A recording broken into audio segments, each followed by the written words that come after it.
This Civic Media podcast is sponsored by UW Organ and Tissue Donation. Organ donations are desperately needed, and now is the right time to become an organ donor. Talk to your family. Get the dot. Save lives. Go to heroicdeed.com. Broadcasting across the state of Wisconsin on the Civic Media Radio Network and around the world on the Civic Media app. This is the Dom Salvia Show. And now, here's your host, Dom Salvia. And welcome to the Dom Salvia Show, 855-752-4842, 855-75-CIVIC. Have Earl Ingram Jr. joining me today. He's going to be with me all hour. You can check his show out on the Civic Media Radio Network, 8 to 10 a.m., Monday through Friday. Earl, a pleasure to catch up with you. Got Just PS on the board. You can be with us as well, 855-75-CIVIC. Before we get into perhaps some of the politicking, Earl, we wrapped up the last hour reminiscing about our fandom for the Detroit Lions. And I got to tell you, I mean, for a city that was once the center of the universe, or at least the center of the world. I mean, you know, when the auto industry blew up in Detroit, man, and there's still, you know, remnants of glory there. And they're trying to make a comeback, man. There's a lot of folks moving back into town. I believe Detroit had its first increase in population this last year in like 50 years. Some of the auto industry are reinvesting back into downtown. I'm actually going to be in Michigan this weekend. The train station, they put Ford's put almost $1 billion into a technology hub in Michigan. There's a lot going on. Of course, we heard, you know, the Republicans, lots of people trashing Motown. What did Trump say in Detroit? That if he doesn't get elected, the rest of the world's going to look like Detroit. I'm thinking, man, Detroit's making a comeback. And the motto, Earl, Detroit versus everybody. You know, there's a sense of camaraderie coming out of Motown these days. Oh, we got Earl? Okay. Yeah. All right, there we go. Hey, Yeah. Earl. So, man, the Motor City, Yeah. Detroit, man, in the 60s and the 70s. Detroit was the heartbeat of this nation. And people don't know anything about that. There were so many wealthy people who lived in Detroit because General Motors had to be the number one Fortune 500 company at that point in time.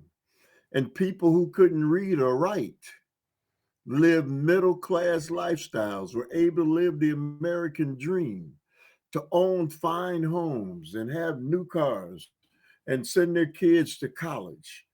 All of that took place in Detroit. Yeah. As my good friend Gilbert Brown would say, Detroit. Yeah. But man, Detroit is a place that went through an awful lot. It's on the resurgence. It's took a long time, man. They went block by block, man, just dismantling and tearing down a city that was as prominent as Detroit. You remember those times in the 70s, late 70s, and where they just tore down, man, miles and miles of that. Well, And they would have Devil's Night, during the Halloween season, and people just start burning down, you know, abandoned buildings. It was the place. Anyway, so it's been a lot going on there, and you think about the quote unquote glory of Detroit as it was, as you know, technological. I mean, you know, Ford, GM, Chrysler. Oh man, and the companies and car companies that came and went, and all the suppliers there.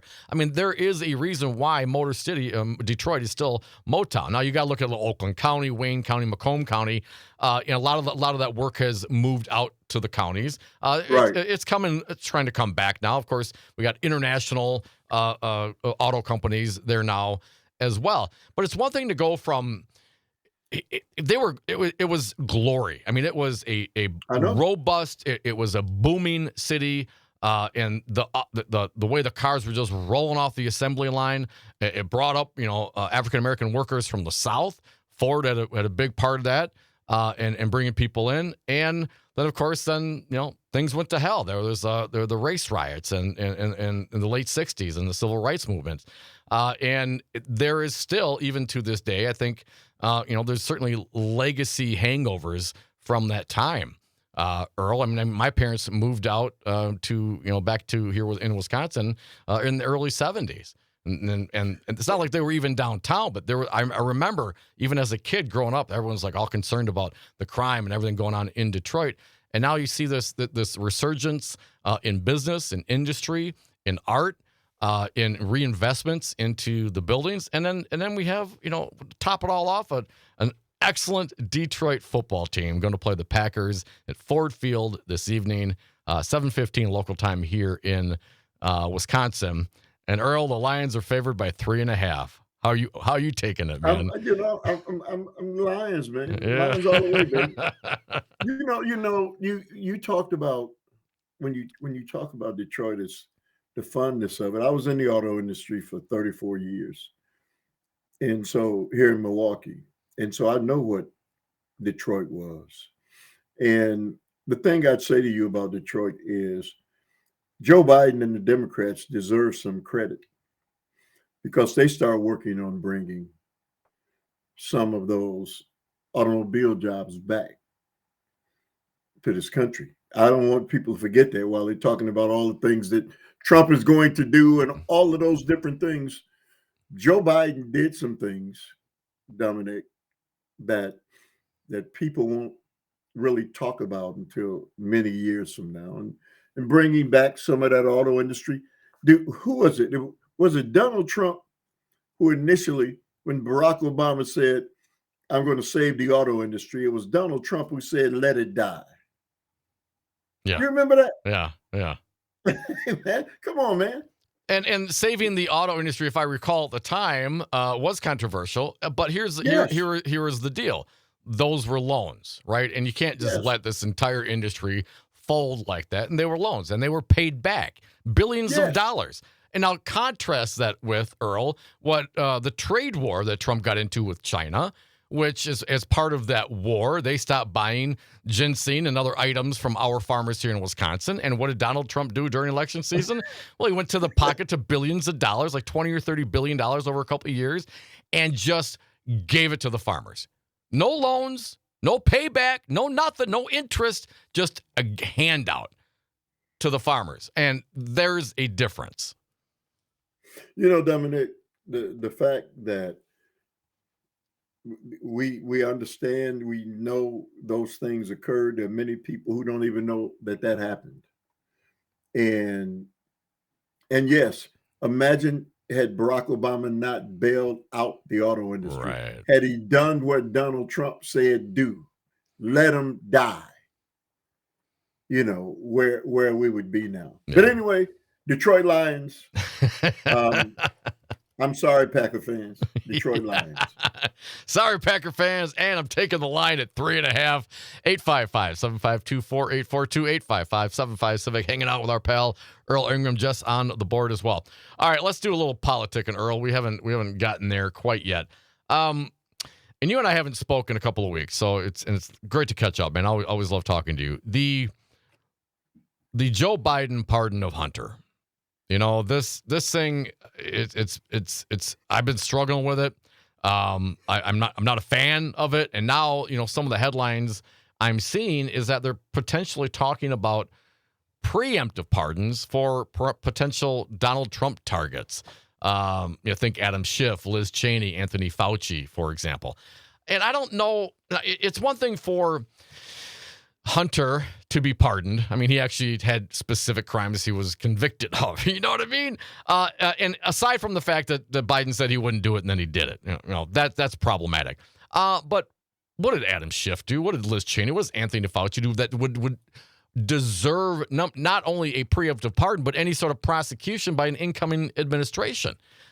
This is very hairy, and it seems to me it's going to open up the doors.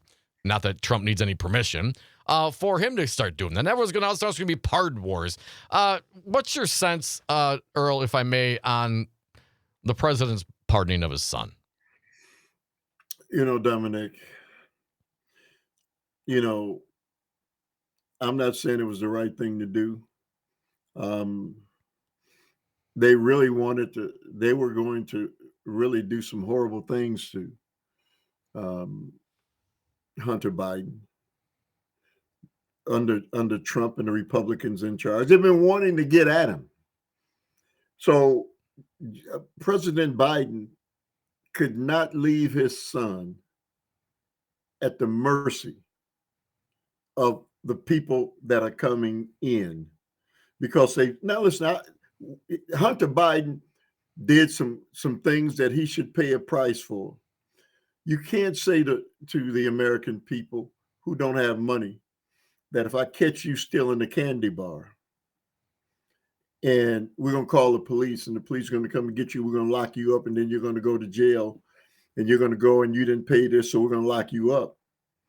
But then somebody who has all the money in the world commits crimes. And then we want to talk about our great justice system. Right. The double standards have to stop. And so that was a double standard with Hunter Biden. But that then doesn't mean that now it's okay for Donald Trump to release all the people from January 6th, because that's what he's getting ready to do. And he's saying, see, Joe Biden did it for Hunter Biden, so I can do it. Pretty soon he's going to be doing that for what was the old governor's, the mayor, Rudy Giuliani. Oh, right. He's not. You think he's going to leave his boy Rudy Giuliani out there, man? He's going to pardon him. He's going to pardon all sorts of people, and he's going to predicate it on the fact that Joe Biden, pardoned Hunter Biden. And Dominic, they're not the same. These things aren't the same. They aren't the same. And it's concerning that, once again, a politician says one thing and then goes and does another thing. And, and I've said this before, it doesn't matter if it's someone I voted for or not. That hypocrisy bothers me. As a father, sure, I get that. But why put yourself out there and say that? You know what I mean? And then go ahead. So maybe he was thinking, Kamala was going to win and Kamala would pardon him. I mean, there could have been all sorts of things. But I think the greater point that you make, Earl, that I think is very important is the two-tier justice system. Here we go. Another rich white guy, convicted of crimes, getting away with it. And it's, Donald Trump getting away with it. It's Hunter Biden getting away with it. It's right, it's left. The difference is rich. Yes. Rich and white, but rich. That's the difference. If you're rich, it is a different justice system for you and us, the rest of us, we the people. We don't have to put up with that, yet we do. And what do we have? We have a billionaire cabinet coming in under Donald Trump. Folks, you're listening to the Dom Salvia Show. That's Earl Ingram. Join us, 855-752-4842.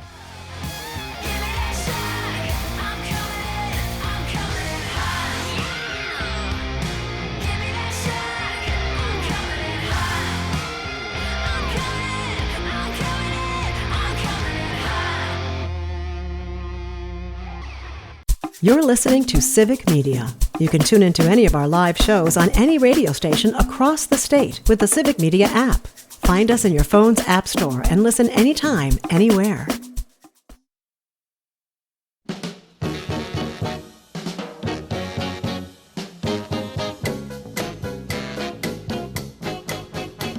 I'm going to Chicago. That's the last place my baby stays.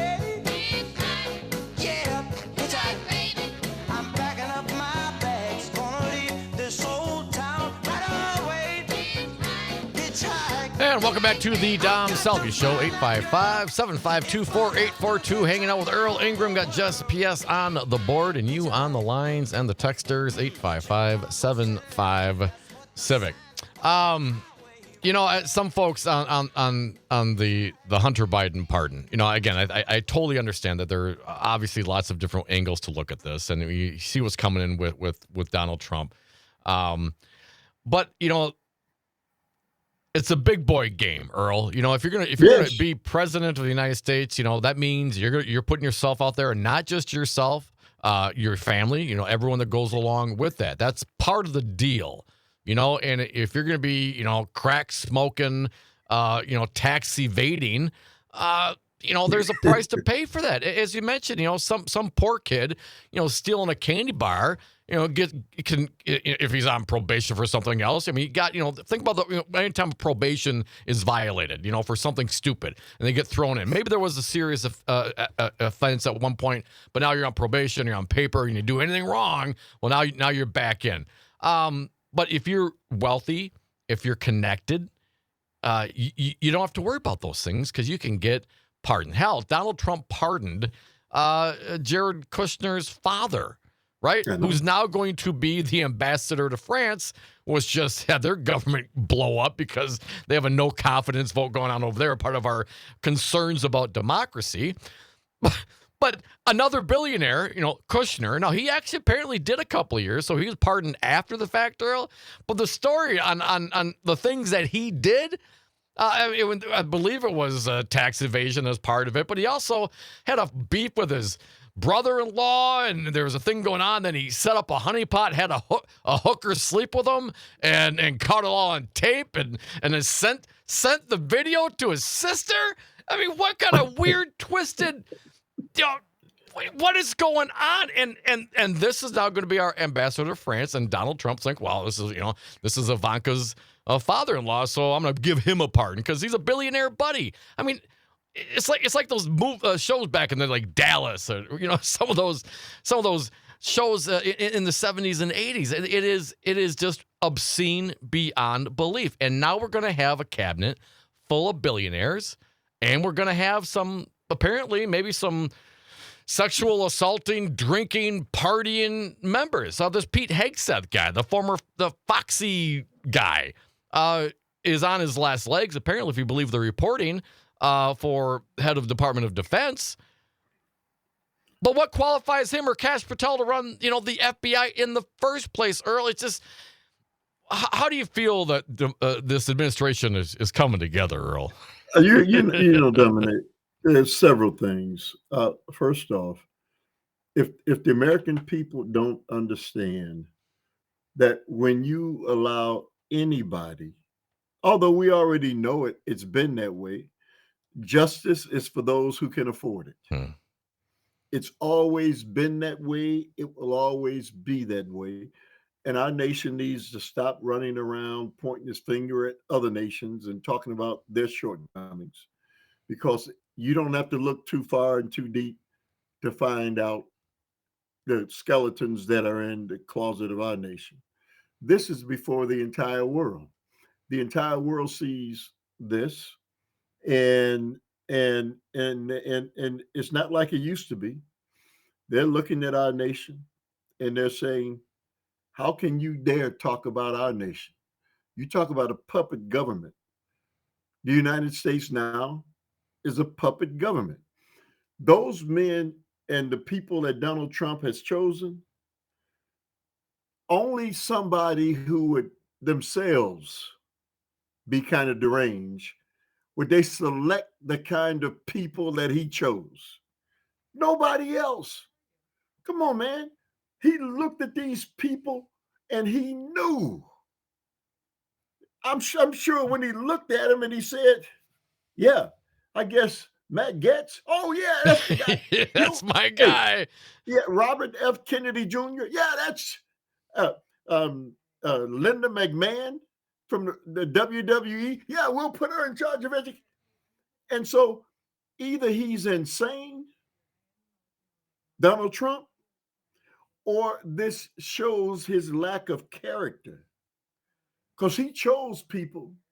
Well, he doesn't have any character himself, so I guess we couldn't expect him to dominate. Right? Mm-hmm. And then the worst part about it is I'm hearing other Republicans say when they put the microphone in front of their face, we've got to give Donald, the president, what he wants. What? Less than 50% of the people in this nation voted for Donald Trump. Right. He didn't get 50%. So let's stop talking like he's got a mandate and like he got this overwhelming mandate, Dominic, to put all these people in these positions and really destroy the democracy that many of us hold dear. 855-752-4842. You're absolutely right. And it's come into clearer focus now that the numbers are coming in. Saw this yesterday from the New York Times. The final House race in California was called, going to a Democrat, cementing a 220 to 250 majority for Republicans in a margin that's now slimmer than they have currently. It's at 220 and 213. But Earl, those margins will erode even further in January when Stefanik of New York and Mike Walz of Florida resigned to take jobs in the Trump administration. Gates, well, he resigned and he said he's not going to return. So then Republicans would be down to a 217 to 215 majority. And according to the New York Times, on par with the narrowest controlling margin in House history. And they couldn't get things done last time around with a 220 to 213. So what is the expectation going to be for this time? So I got to here's my point. Knowing that the billionaires have just stopped, paying folks to do the job. They're just going to do the job themselves. They're getting rid of the middleman. Back in the day, you used to have they'd have the billionaire pay the politician. The politician go do the dirty work. Now that it's like, well, it's just like celebrity politician. I'm a billionaire, so I want to do the work. I don't need to pay anybody else to do it. I'm rich. I'm smart. I'm going to be the guy or the gal to do the job. And it seems like you couldn't pick more people to blow it up, because that's what they want to do. Or they want to blow up the system, quote unquote. What a scary premise. But it's also a fool's game, because they're not going to be able to get anything out of that House, given how the megas are acting. Folks, this is the Dom Salvia Show, 855-752-4842.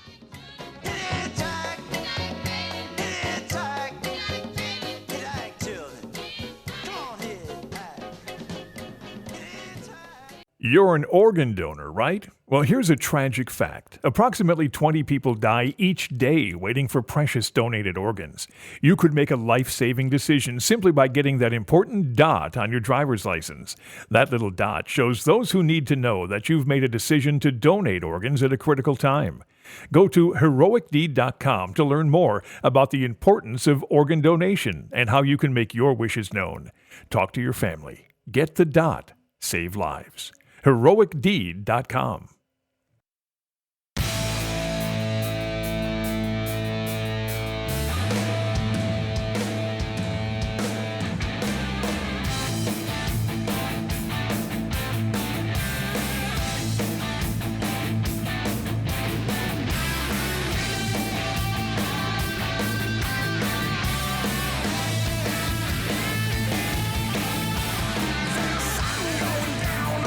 Hey, welcome back to the Dom Salvia Show, 855-752-4842, 855-755 Civic. Got Earl Ingram joining us today. His show airs on the Civic Media Radio Network, 8 to 10 a.m. That morning shift. You can check him out Monday through Friday. Got JSPS on the board. Earl, there's another guy that did a morning stint. His name was Pete Hegseth. And apparently that dude would show up hungover as hell. I'm like, you know what? That's why I do an afternoon show, Earl. It's more practical. A couple of the texters out there, someone from the 414, where Biden did some things to help the auto industry and Trump never said, let it die. What do you object to? Didn't say let it die. He said let it go bankrupt back in 2008. Let him go bankrupt. Let it go bankrupt. So not let it die. Let it go bankrupt. And of course, that would reorganizing the unions. I mean, what was a play on that? And who's buying cars from bankrupt auto companies? So that was the tenor. That was Donald Trump's thought back then. Just let it go bankrupt. Let him go. I mean, Donald Trump does know something about bankruptcy, Earl. But that would have been devastating for the Michigan economy. Not just the Michigan economy. We're talking about the United States economy, and he can use semantics all he wants to. The guy who texts that, but the truth of the matter is, he was willing to allow all of those jobs and all of those people to lose their jobs, and the hardship that would have went along with that. We're seeing vestiges of it now. People talking about their families and struggling the way that they have, and that's happening at a time, Dominic, when the economy was under Barack Obama was coming out of George Bush Jr.'s. Right. You remember him? Oh man, it's the same play, man. The Republicans get in, they drive it to the ground, and then the Dems come back and try to and then what and then ultimately have to go to pocket. We got to go tap into the vein and put some money out there to clean up what the Republicans did. The Hill reporting on this. I guess this was back in 2016 when Obama was talking about. And he was on the campaign trail, and he referenced Donald Trump said he should let it go bankrupt. Also found that in CNBC back in 2008. But the statistics coming out of that time, they said that the U.S. auto companies would go broke and would have cost 1 million jobs across the country and killed Michigan's economy. I mean, 1 million jobs, Earl. I mean, that's you just can't. To hell with it. I mean, and that's the guy now who's going to become president of the United States. That's the guy who one of our texters points out is filling his cabinet with oligarchs, man. That's the guy. And these are the people that are going to be determining what you and I and Jess and we the people, how we're going to exist and how we're going to govern. They're the one making the decision. Do you think for a minute a billionaire is going to make decisions for Earl Ingram to your benefit, Dominic, Earl? At that time, those, and let's not kid ourselves, those were strong middle-class jobs. Strong middle-class jobs that offered benefits, pensions, and allowed those people to live well. My issue, Dominic, is so Donald Trump has given Elon Musk and Vivek Ramaswamy an opportunity to create something called Doge. And Doge means that they're going to be Musk has already said we've got to cut $2 trillion from the budget. I mean, where did that number Nobody come knows. from? Is that right? So, and Dominic, this is at the same time that he's been fighting for a $56 billion. You can't make the stuff up, Dominic. Oh, right. Yeah, he's trying to get a $56 billion payday out of Tesla automobiles. And he's going to cut $2 trillion. And was that just grabbed from ass? I mean, where do you come up with, I'm just going to, $2 trillion. You know why? Because $1 trillion wasn't enough and $3 trillion was just too much. Yeah. I mean, and Dominic, so it's hard to fathom that you're putting a guy who's worth $330 billion, and he's already told the American people, including some of those who voted for him, there's going to be some pain. You're going to have to go through some pain. And he said that before they voted. And guess what? Right. He's going to mete out some pain. He's good. If you want it, I got it for you, Earl. I got it in fistfuls. It's unbelievable, man. It's heartbreaking because people got caught up in something and they thought they could trust these people. And they've been talking about how much the bread costs and all of that is going to be even worse, man. It's going to be worse. Earl Ingram Jr. joining me, Jess, on the board. Callers, we'll get to you momentarily, 855-752-4842. On this very topic, a mere 6 hours ago, Zoe Lofgren, a rep from California, says, in her opinion, that the Doge concept is unconstitutional and illegal. Quote, this is a quote from her, they haven't asked to meet with me, but the impoundment of funds that have been appropriated by the Congress is unconstitutional and illegal. There is no such Department of Government Efficiency. It's made up. So good luck to them. I'm thinking to myself, yeah, no doubt. And then break it down, like, where's the money coming from? I mean, half the money goes to Social Security and Medicare, right? I mean, and a big chunk to defense and a big, a lot of stuff. So what exactly, what's your big plan? We got, we have the debt, got to pay that off too. That's a chunk as well.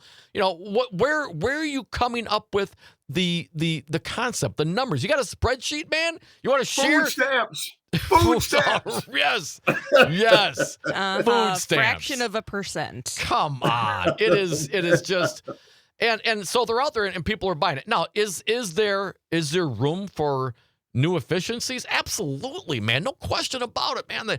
The federal government and governments in general have a tendency to be bloated and inefficient. And I mean, think of some of the computer systems, or if any, that they're still working on these days. So there is certainly room for improvement, continual improvement. Always. That is always the case in every organization. Government, public, private, doesn't matter. You can always look and find some way to do something better, more efficient, more cost effective. That's continuous improvement, and I encourage that.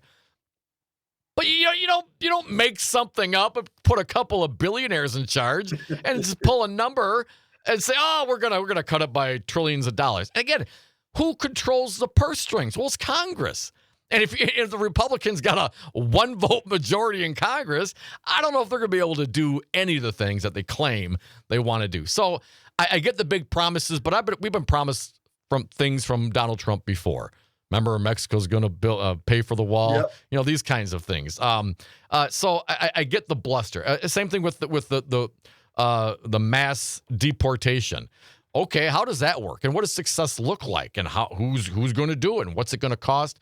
When it comes down to it, are you going to export or deport millions and millions of farm laborers and shop workers? You know what I'm saying? What's going to happen to the industries that these folks are in? Because I don't know about you, Earl, but I'm not getting up at 5 o'clock in the morning to go milk the cows, man. Well, not anymore. I used to. Well, Dominic, a couple things. You pointed out, I mean, if people just thought just a little bit, right? Half of the farm laborers in this nation are illegal immigrants. Most of the people who are building homes and whatnot are illegal immigrants who aren't in unions, who've been hired by rich people. Mm-hmm. Because they're cheaper than the unionized help. And those illegal immigrants come here, Dominic, and some of them are tradespeople. Mm-hmm. And so it's easy to say, I'm going to send them all back. I'm going to do this. But he hasn't given any thought whatsoever by going into where those people are who till the farms and do that kind of work, mm-hmm. the impact that would have on the food supply. They don't have any idea at all about anything, and they've allowed a bull to run loose in the china shop. And that's exactly what's taking place, Dominic. And the only saving grace is what you just said. They don't have a big enough majority in the House. And so one or two Kristen Sinema or Joe Manchins, right, and they'll get the same thing that Joe Biden got and the Democrats got, right? And we know how that works out for everybody. Yep. Folks are listening to the Dom Salvia Show. That's Earl Ingram Jr. Going to get to your lines right now. 855-752-4842, 855-75 Civic. Kurt from Madtown, you're up. Welcome, Kurt. What do you got for us? Good evening, gentlemen. Remember the show way back, the fleecing of America? Yes. Well, you're going to see it in spades now. But the thing that I wanted to say is we keep on speaking about Trump and all of his cronies. We already know who he was when he was president the first time around. This is no longer about Trump or his cronies. This is about the people in this country who willingly voted for him. A criminal, a liar, a rapist. So, you know what? That means almost every person or every other person you pass on the street walking, that's one of those. They voted for him. And these aren't, just remember, if you took the number of people who voted for him who have college degrees, they voted for him. So the problem isn't Trump anymore. The real cancer are the occupants of this country who want to throw democracy aside, have no empathy for others. It's a me first, hate the Dems. The machine has been pumping out hate the Dems for as long as I can remember, starting with Rush Limbaugh. So here we are. We're in a pot of soup where half of us are off our rocker, and then there's the other half of us who have rational thought. But guess what? It doesn't matter. Guess what? It doesn't matter, because half of them are going to take the country down. Kurt, I hear what you're saying, and I think it's easy to group it like that. I don't know that that's the case, and I'll tell you why. I think there is a lot of misunderstanding and misinformation.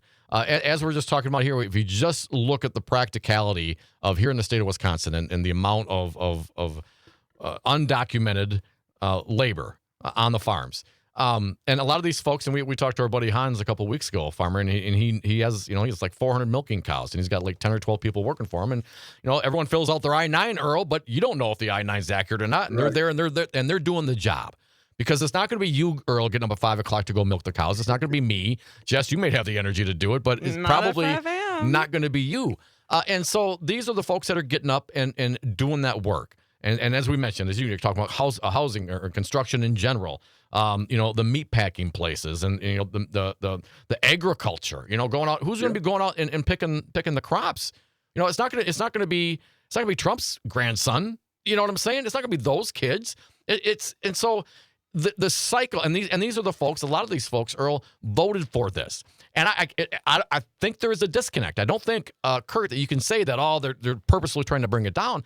I think they were sold a bill of goods by a very talented huckster, and that is Donald Trump. And there's one way to find out as time goes on, and if these things come to pass, which is highly questionable, but if they do come to pass, and all of a sudden you are down half of your workforce, and you can't get the job done, well, what's going to happen to prices? What's going to happen to production? Production is going to go down. Prices are going to go up. That's not going to fix inflation. In fact, that is inflation. Folks, this is the Dom Salvia Show. That's Earl. That's Jess. Come back with us one final segment, 855-752-4842.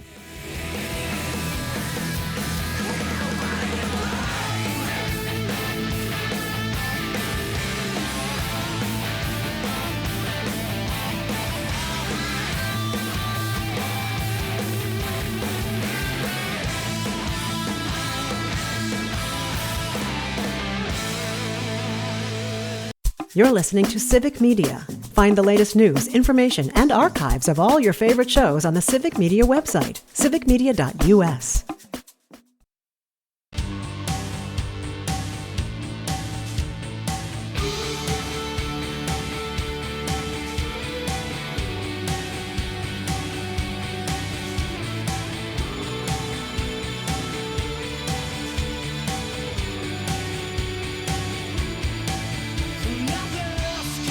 And welcome back to the Dom Salvia Show. Last segment of the day. If you got something to say, hit us up right now. 855-752-4842.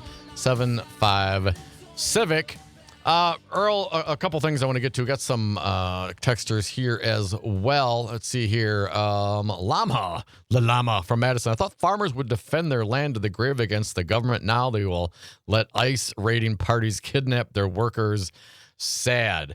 Well, I mean, yeah, that's the thing. And what, they're going to go out there and they're going to have to do the work themselves. Some of these things you just cannot do. And if you don't have the local workforce to do it, good luck. You're selling everything. And now if you got all the cows, you got to sell the cows, sell the farm. What's going to happen? So I don't know that this is really practical. That it would actually come to fruition. I want to throw one more thing out there before we get back to the lines and Earl's comments as well. 855-752-4842. On the MSNBC is written up at the Raw story, Steve Ratner talking about Doge, the Doge cutting the $2 trillion. Here's what he said. Social Security and Medicare make up about 50% of what the government spends. You add defense and veterans benefits, that's another 20%. Now you're up to 70%. Add debt, how much it costs to service the debt, that's another 10%.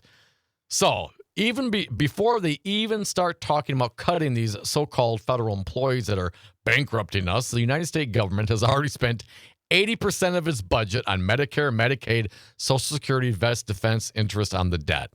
Now, some of these other numbers. Oh, let's cut law enforcement. That's 1% of the budget. Let's cut sciences and medical research. We spend too much money on that.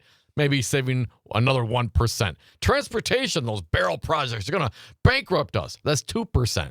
Again, if you actually look at this, it's a scam. It's a scam because they're going to slash Social Security and Medicare and Veterans Affairs. They're never going to get to the $2 trillion, so they need to just stop pretending. And again, where do you come up with the number? $2 trillion, Elon or Vivek? You know what I'm saying? It's just, you just can't pull numbers out. And these things, if you're going to start talking cutting Social Security and Medicare, okay, good luck with that. You know, that's not going to go down. There's Republicans that are older as well. They don't want their benefits slashed. I mean, their benefits, they paid into the system, Earl. So we just have these folks that are just talking trash and convincing their voters that there'll be hey, it's going to be painful. Yeah, you're a farmer in Wisconsin and they take and deport your workforce. That's going to be very painful. What does that mean? That means you go bankrupt? That means you're out of business? That means milk is now $6, $8, $10 a gallon? You know, what is that? You talk about the price of butter. You were so concerned before. What do you think is going to happen when millions and millions of laborers are deported, if that would be the case? I don't think people believe that that's going to happen. And I'm going to shut up and listen to your callers. 855-752-4842. L.A. Tom, you are up. Welcome, sir. What do you got for us? Yeah, guys, first off, since I didn't get my birthday gift, which would have been Kamala Harris winning, I'm hoping I get my early Christmas gift, which will be the Packers beating the Detroit Lions. Come on, man. That's what I'm hoping for. Hey, the Lions 3.5. Are you hoping for a cover, or are you looking for an outright victory? No, I'm not like some of these conservative bros out there that are spending all their money on gambling. I actually... you know, I'm not sitting there crying about eggs, you know, when they're out crying about eggs when they're gambling, and it's one of the biggest problems right now in America. Well, now hang on. If I may interject briefly here, Tom, it's only gambling if you lose. Otherwise, it's a sure thing. That's incorrect. That's good, Dom. No, I just think that, you know what, it's a wait and see time right now. Yeah. And we'll wait and see. But, you know, most people in this country don't understand that all spending starts in the House of Representatives. We have a Congress, which is the House and the Senate, but all spending bills start in the House of Representatives, and they only have a 1-seat majority. So if these people on the Republican side want to give up their ability to even have the 3 branches of government and make it into one, then they'll go right along with what Donald Trump wants, and they will be out of a job because all he wants to do is be an authoritarian dictator where we don't need the 3 branches of government. So I would really, if I were them, I'd really think twice about how it is that, you know, I put myself out of a job just like all the people that voted against their best interest. You know, I hope they really think about this because they're you know, the choices that we make, there's consequences to those choices. No. And we really need to be cognizant of it. Yeah, great point. And it is kind of a wait and see, Earl. And I'm not betting against this country, but I do believe that there could be some dire consequences if what the MAGA is trying to do actually comes to fruition. And it will be hurtful, harmful, economically speaking, at a very minimum, and certainly to some of the families that might be split up. If you got, you know, children that are American citizens and parents that are not, you know, all of that. There's a lot that's going to be coming. I think ultimately what we have to do, Earl, or what I think I got to do is continue to speak the truth, to talk about these issues as I see them. Man, I used to work on the farm. I understand economics. I mean, these seem to me very practical and logical conclusions given the variables that we have. And if you come out with another one, you know, you might want to question the source of your information. Final 40 seconds, Earl. Any final thoughts? Finally, a meaningful Thursday night football game that I won't fall asleep on. My man, Earl Ingram, thank you so much. Make sure you check him out tomorrow morning after that glorious Lions victory. He'll be on the air at Civic Media, 8 to 10 a.m. Earl, thank you so much. A great pleasure to catch up with you. I appreciate it. Thank you, always. Jess.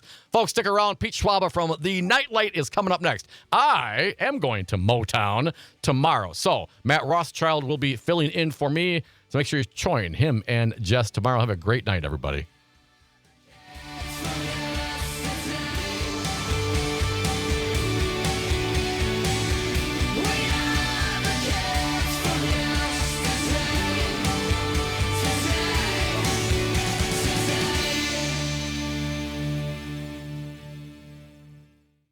The national news cycle never stops, but it can be hard to find news about your local community. Civic Media is dedicated to providing quality local and state news coverage across Wisconsin. With the Civic Media app, you can get notifications about local stories that matter to you and your community. Find the free Civic Media app in your phone's app store and choose notifications from the menu to tell us what kind of news you want to hear about.